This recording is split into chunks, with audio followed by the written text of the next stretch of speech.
Saga História de Campinas. Aventureiros Urbanos. Capítulo 2. Da cana-de-açúcar ao café.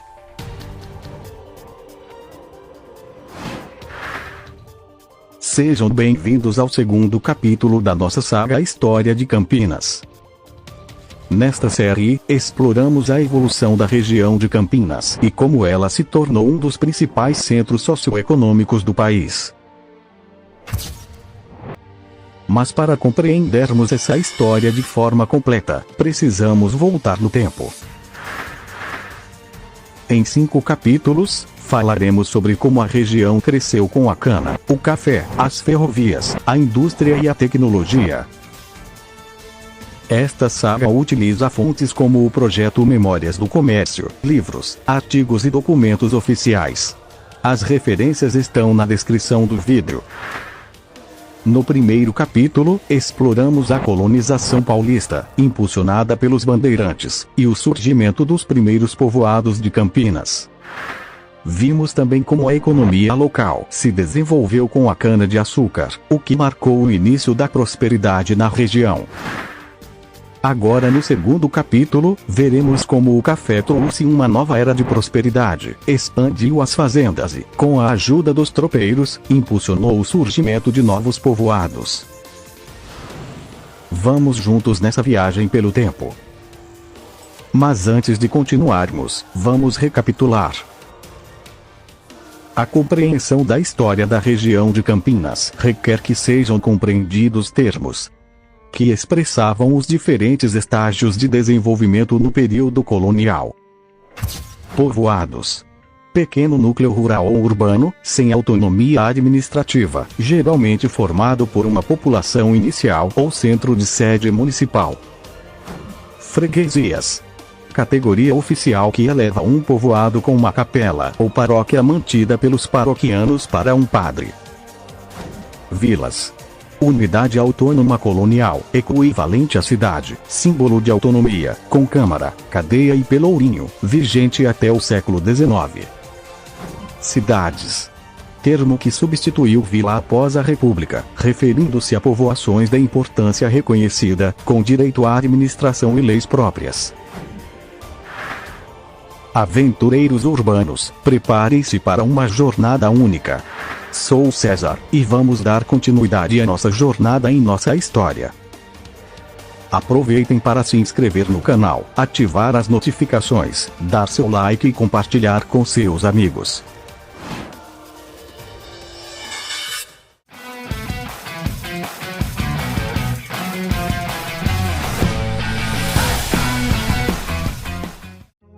Capítulo 2. Da cana-de-açúcar ao café. No capítulo anterior, a colonização brasileira. No século XVI, após o descobrimento do Brasil, o rei de Portugal, Dom João III, enviou Martim Afonso de Souza para explorar e fortalecer o domínio português na nova colônia. Em 1531, Martim Afonso partiu para desbravar o Brasil, visando proteger o litoral, fundar povoados e explorar as riquezas da colônia. 2 anos depois, em 1533, fundou a Vila de São Vicente, um ponto estratégico para reabastecimento e o tráfico de escravos. Além disso, estabeleceu um pelourinho, uma igreja, a Câmara Municipal e engenhos de açúcar, estruturando a vila. Ainda no século XVI, Portugal instituiu as capitanias hereditárias, mas seu fracasso levou à criação do governo geral em 1548, centralizando a administração colonial. A colonização paulista. No início da colonização, Portugal investiu na cana-de-açúcar em São Vicente, mas a estreita faixa litorânea e a Serra do Mar dificultavam a expansão agrícola. O terreno acidentado e as densas florestas da Serra do Mar tornavam a exploração ainda mais desafiadora. Em 1554, os jesuítas, liderados por Manuel da Nóbrega, fundaram a vila de São Paulo de Piratininga. No século XVII, os bandeirantes lideraram as bandeiras, expedições que exploravam o interior para capturar indígenas, extrair ouro e combater quilombolas. Entre eles, Bartolomeu Bueno da Silva, o Anhanguera, liderou um grupo de 152 homens na exploração do interior. O rio Tietê, próximo à vila de São Paulo, foi essencial para a navegação e a expansão rumo ao interior paulista. Em 1698, os bandeirantes descobriram ouro em Minas Gerais, e, logo depois, Goiás e Mato Grosso também se tornaram polos de mineração. A vila de São Paulo, devido à sua localização estratégica, tornou-se um centro econômico e ponto-chave para a exploração do interior. Para administrar melhor as áreas mineradoras, Portugal unificou as capitanias de São Vicente e Paranaguá em 1709, formando a Capitania de São Paulo e Minas de Ouro. Em 1711, a vila de São Paulo foi elevada à capital da nova capitania paulista, consolidando seu papel estratégico na colônia. A descoberta de ouro pelos bandeirantes expandiu o território de São Paulo, abrangendo áreas atuais como Paraná, Santa Catarina, Minas Gerais, Goiás e Mato Grosso. O Renascimento Paulista. Apesar do crescimento econômico, São Paulo enfrentou um êxodo em massa para as regiões mineradoras, resultando na estagnação da capitania. Em 1748, perdeu territórios em importância, sendo anexada a capitania do Rio de Janeiro. Mas os paulistas encontrariam em outro ouro uma nova oportunidade de crescimento: a cana-de-açúcar. Apenas em 1765, recuperou sua autonomia sob o governo de Dom Luiz Antônio de Souza, o Morgado de Mateus, mas com um território reduzido aos atuais estados de São Paulo, Paraná e parte de Santa Catarina. Para reestruturar a capitania, foram implementadas reformas essenciais, como a criação de vilas, melhorias na infraestrutura, distribuição de terras e incentivo à produção de cana-de-açúcar. A nova política, focada na produção açucareira e no desenvolvimento territorial, fortaleceu a economia e impulsionou o crescimento da região. O surgimento da região de Campinas. Em 1720, os bandeirantes abriram novas rotas pelo interior paulista, destacando-se, em 1726, o Caminho dos Goiáses. Ao longo dessas rotas, surgiram os primeiros povoados da região de Campinas, servindo como pontos de descanso para viajantes. Ranchos, capelas e vendas deram origem às primeiras comunidades. Campinas, 1739. Por volta de 1739, um povoado surgiu ao longo do Caminho dos Goiáses, nos chamados Campinhos do Mato Grosso. Com o tempo, o nome evoluiu para Campinas do Mato Grosso, origem da futura cidade de Campinas. De bairro a freguesia em 1774, vila em 1797 e cidade em 1842, Campinas cresceu rapidamente, tornando-se um centro econômico e impulsionando o desenvolvimento de outros povoados. Seu solo fértil e bem irrigado favoreceu o cultivo da cana-de-açúcar, atraindo agricultores e fortalecendo a economia local. A prosperidade de Campinas começou com a cana, impulsionada desde 1765, e se consolidou após 1790. No final da década de 1790, a alta demanda por açúcar aqueceu a economia da região, atraindo novos agricultores e ex-mineiros. A produção crescente concentrou riqueza entre os grandes proprietários, ampliando a influência econômica de Campinas. No entanto, essa prosperidade teve um alto custo humano: o aumento da mão de obra escravizada para sustentar os engenhos. A economia local dependia do trabalho escravo, mas os fazendeiros resistiam às leis abolicionistas vigentes desde 1885. Embora o ciclo da cana tenha entrado em declínio após 1836, Campinas vivenciaria um período de ainda maior prosperidade com a chegada do café, que se tornou a nova base econômica da região. Infelizmente, essa prosperidade trouxe consigo um legado sombrio: a escravidão. A cana-de-açúcar aumentou o número de escravos de 156 para 4.800 entre 1779 e 1829, o que tornou o trabalho escravo a base econômica local. Com a grande demanda por café, em 1872 a população escrava na região de Campinas chegou a 14 mil cativos. Em 13 de maio de 1888, a Lei Áurea libertou milhares de escravizados, levando muitos a deixarem as fazendas em busca de trabalho. Sem apoio, ex-escravizados enfrentavam dificuldades para sobreviver, buscando trabalho no campo ou se aglomerando em cortiços, onde a fome e as doenças eram constantes. A economia de Campinas prosperou com a cana e o café, sustentada pela escravidão. Mesmo com o avanço do café, o fim da escravidão deixou marcas profundas, refletidas nas dificuldades dos ex-escravizados. A cana marcou a história da região, mas a chegada do café mudaria tudo. Vamos descobrir como essa nova cultura impactou ainda mais Campinas.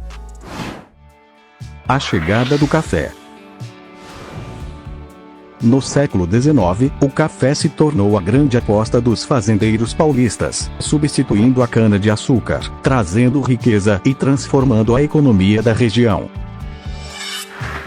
Originário da Etiópia, o café chegou à América do Sul no século XVIII.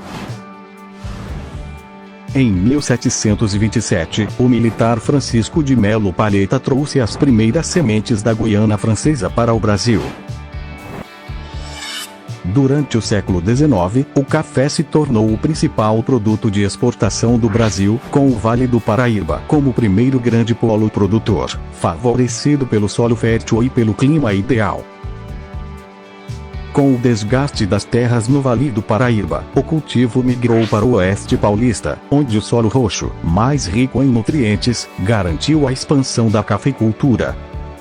Até 1830, o café se espalhava pelo oeste paulista, antes dominado pela cana.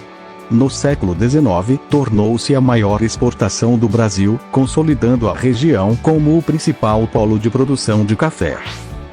Essa migração do cultivo levou o café a ocupar as áreas de cana nos chamados quadriláteros do açúcar paulista. Em Campinas, o cultivo começou em 1797, substituindo rapidamente as lavouras de cana e, a partir de 1850, consolidando a região como um importante polo cafeeiro.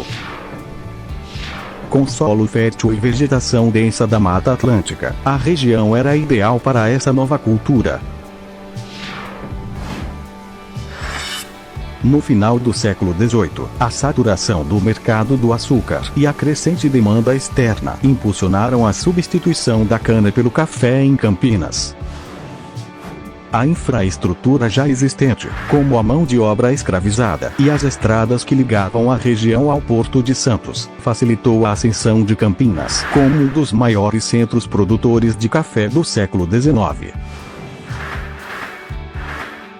Fazendas de café se espalharam pelo território campineiro, iniciando um ciclo de crescimento que duraria mais de um século.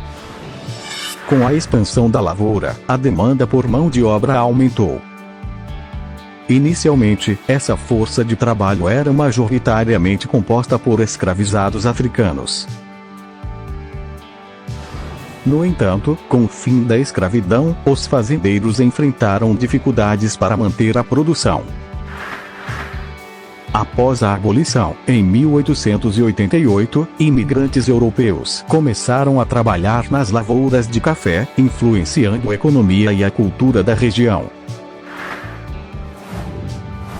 Em 1897, Campinas já contava com mais de 270 fazendas de café e apenas 20 de cana, consolidando-se como um grande polo cafeeiro, responsável por 15% da produção nacional. O crescimento econômico gerado pelo café impulsionou a construção de estradas e vilas, contribuindo para o surgimento de novos povoados na região campineira. Com o café, a região crescia, mas quem abasteceria e conectaria esses novos povoados?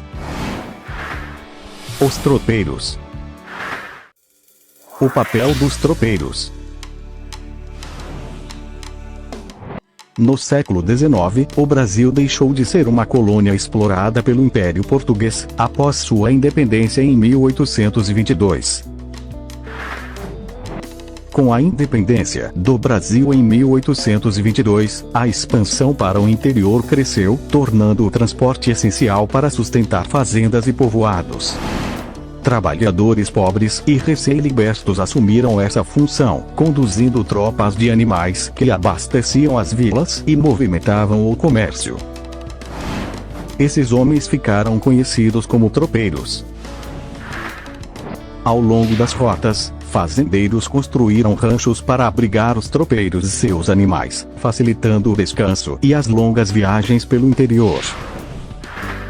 Os tropeiros não apenas transportavam mercadorias, mas também movimentavam a economia local, criando pontos de troca que deram origem a novos povoados.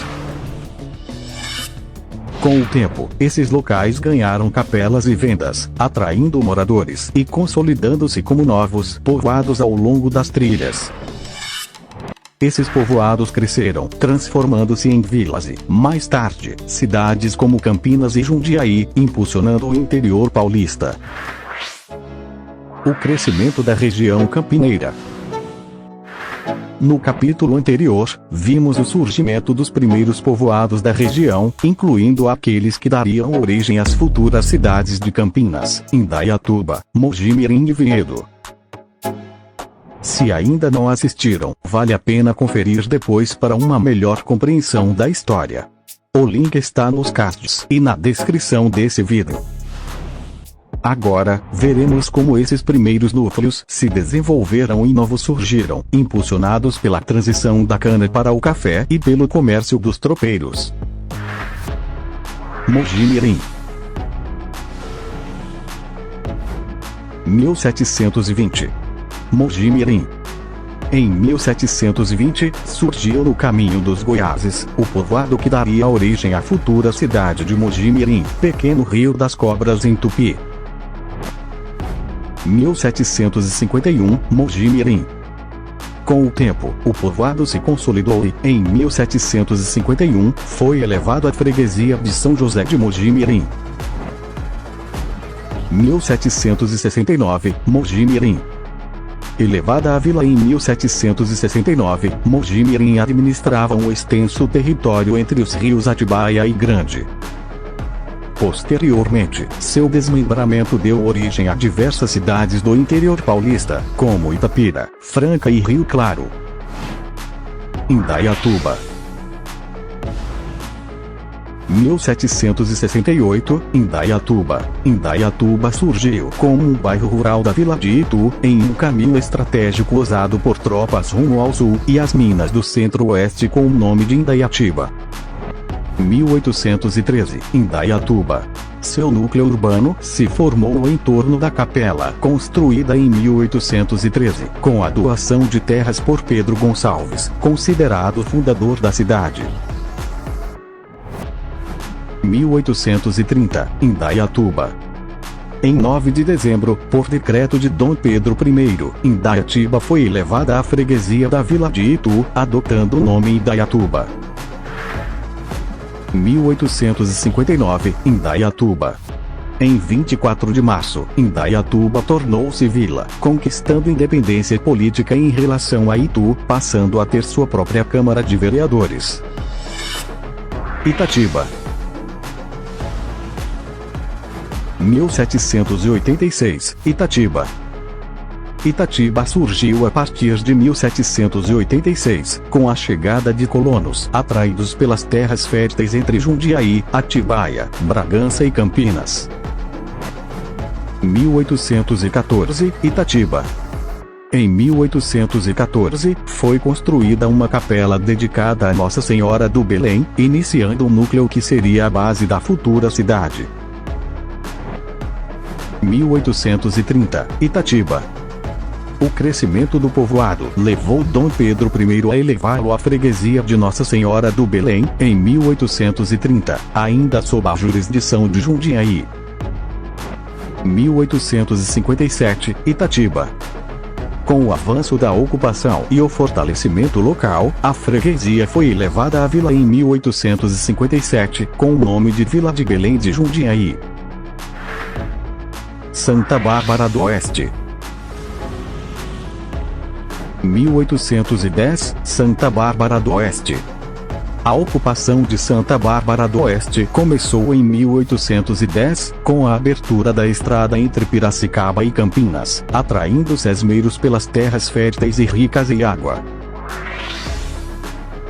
1818, Santa Bárbara do Oeste. Dona Margarida da Graça Martins adquiriu terras na região e, com seu filho, fundou uma fazenda com engenho, onde surgiu o povoado e uma capela em devoção a Santa Bárbara. A cidade é a única no Brasil fundada por uma mulher. 1842 a 1869, Santa Bárbara do Oeste. Em 1842, o povoado tornou-se freguesia e, nos anos seguintes, foi alternadamente subordinado a Campinas e Piracicaba. Somente em 1869, com a criação do município de Santa Bárbara, a região conquistou autonomia política. Montemor. 1820, Montemor. Montemor surgiu em terras férteis e bem irrigadas, usadas como ponto de descanso por tropeiros entre Piracicaba e São Paulo. 1820, Montemor. Em 1820, famílias de Itu e Porto Feliz doaram terras para construir a capela de Nossa Senhora do Patrocínio, dando início ao povoado que originaria Montemor. 1832, Montemor. Em 16 de agosto, o povoado tornou-se a freguesia de Nossa Senhora do Patrocínio de Água Choca, nome originado de um córrego de águas paradas. Campinas. 1817, Campinas. Em 1817, o pesquisador alemão Carl Friedrich Philipp von Martius viajou pelo interior do Brasil e descreveu a região. Lugar importante para o comércio do sertão. Todas as tropas que partem da capitania de São Paulo para Minas Gerais, Mato Grosso e Goiás são aqui organizadas. 1819, Campinas. O cientista francês Augustin-François César Provençal de Seylaire visitou Campinas em 23 de outubro e registrou os meios de transporte para levar o açúcar até o porto eram os lombos dos mares, cada um carregando 8 arrobas. As tropas demoravam 12 dias para percorrer o trajeto Campinas-Santos. 1829, Campinas. A construção da estrada Campinas-Jundiaí conectou os povoados, facilitando o escoamento de produtos e impulsionando o comércio local. 1836, Campinas. Nasce Antônio Carlos Gomes, maior compositor de óperas do Brasil, autor de O Guarani, Fosca e o Escravo. Hortolândia e Americana. 1860, Hortolândia. O povoado de Jacubá surgiu às margens de um riacho, onde viajantes paravam para descansar. Com o tempo, o núcleo se expandiu, dando origem à Hortolândia. 1866, Americana. Após a Guerra de Secessão, 1861 a 1865, imigrantes sulistas dos Estados Unidos se estabeleceram em Santa Bárbara, criando um núcleo que viria a ser Americana. Sumaré. 1868, Sumaré. Antes chamada Quilombo, a região virou fazendas e, com a expansão do café, a Capela de Nossa Senhora de Santana foi erguida em 1868, dando origem ao povoado. Encerrando este capítulo, Aventureiros Urbanos, encerramos aqui o segundo capítulo da nossa saga História de Campinas.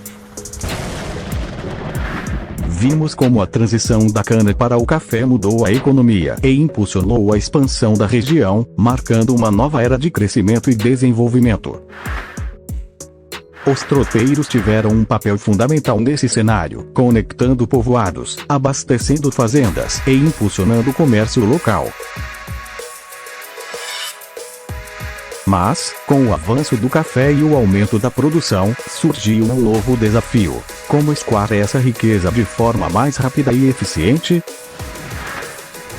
A resposta veio com as estradas de ferro. No capítulo seguinte, veremos como as ferrovias revolucionaram o interior paulista e consolidaram a região de Campinas como um importante polo econômico. Obrigado por nos acompanharem até aqui.